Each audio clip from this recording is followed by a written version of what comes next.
Hello dear students, today we will study a new poem, The Moon by R.L. Stevenson. Let's start with warm up. How would you describe the moon? তোমার মতে চাঁদ কেমন? And what do you think the moon does at night when everyone is asleep? এবং তোমার কি মনে হয় চাঁদ কি করে যখন আমরা সবাই রাত্রিবেলা ঘুমিয়ে পড়ি? এই প্রশ্নগুলির উত্তর জানার জন্য আমাদেরকে এই কবিতাটি পড়তে হবে। But before moving to the poem, we should know about the author of this poem. The author of this poem is R.L. Stevenson. In full, Robert Louis Stevenson. এই কবিতাটির লেখক হলেন R.L.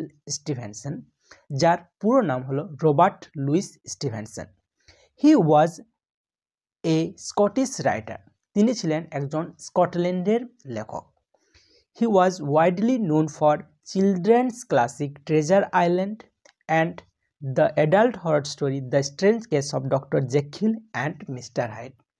তিনি মূলত বিখ্যাত ছিলেন তার ছোটদের জন্য রচিত ক্লাসিক ট্রেজার আইল্যান্ডের জন্য and the adult horror story অর্থাৎ বড়দের জন্য রচিত ভুতুড়ে গল্প the strange case of doctor Jekyll and mister হাইডের জন্য। Stevenson's writings and life were both heavily influenced by his city Edinburgh. স্টিভেনসনের লিখনী এবং তার জীবনে গভীর প্রভাব পড়েছিল তার শহর এডিনবার্গের। He had a difficult childhood suffering from health problems. তার শৈশবটি খুবই দুঃসাধ্য ছিল কারণ তার শৈশবে তিনি বিভিন্ন রকম রোগে ভুগেছিলেন and due to which he was mostly confined to bed. এবং যার কারণে তিনি তার জীবনের বেশিরভাগ সময়ই বেডে কাটিয়েছিলেন। But still he continued writing articles, book reviews and short stories. কিন্তু তবুও তিনি তার আর্টিকেলস লেখার কাজগুলি, বুক রিভিউ করার কাজগুলি এবং শর্ট স্টোরি রাইটিংয়ের কাজগুলি চালিয়ে গিয়েছিলেন। Now let's read the poem. Before line by line Bengali meaning and explanation, let's read the poem fully. The moon has a face like the clock in the hall. She shines on the thieves on the garden wall, on streets and fields and harbor quays, and birds asleep in the forks of the trees.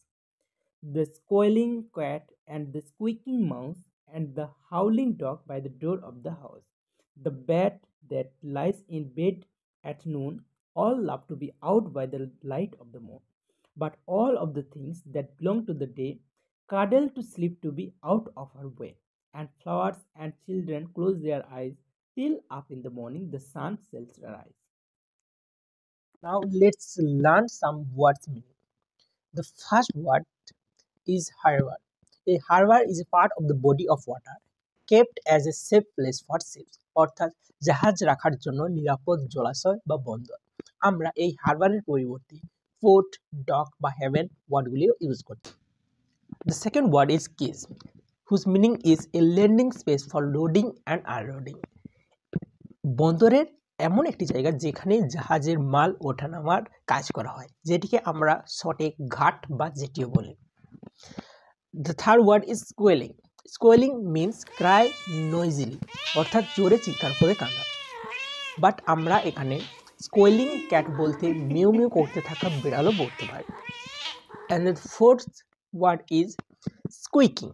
Squeaking means high or shrill sound, অর্থাৎ তীক্ষ্ণ বা কিচিকিচি শব্দ করা। And the fifth word is howling. Howling means long loud cry, অর্থাৎ দীর্ঘ জোরে চিৎকার বা হু হু শব্দ। এখানে আমরা কুকুরের সেই ভু হু শব্দকেও বলতে পারি। And cuddle. Cuddles mean to hold closely, অর্থাৎ জড়িয়ে ধরা বা গা গুটিয়ে কাছে রাখা বা গুটি সুটি মেরে থাকা।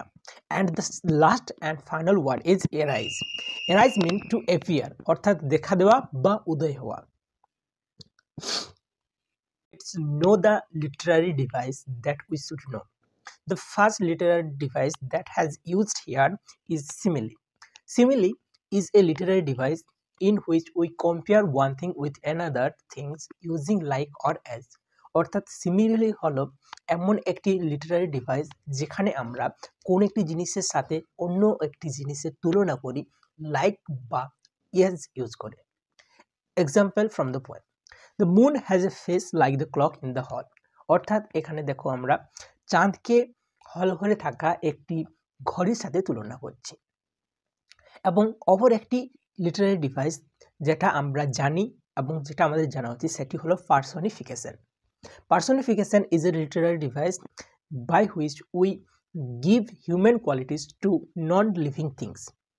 অর্থাৎ পার্সনিফিকেশন হলো এমন একটি লিটারারি ডিভাইস যেখানে আমরা কোনো একটি নন লিভিং থিংসকে হিউম্যান কোয়ালিটিস প্রদান করি। যেমন she shines on thieves on the garden wall. চাঁদকে সি বলা হয়েছে যেন সে একজন মানুষ।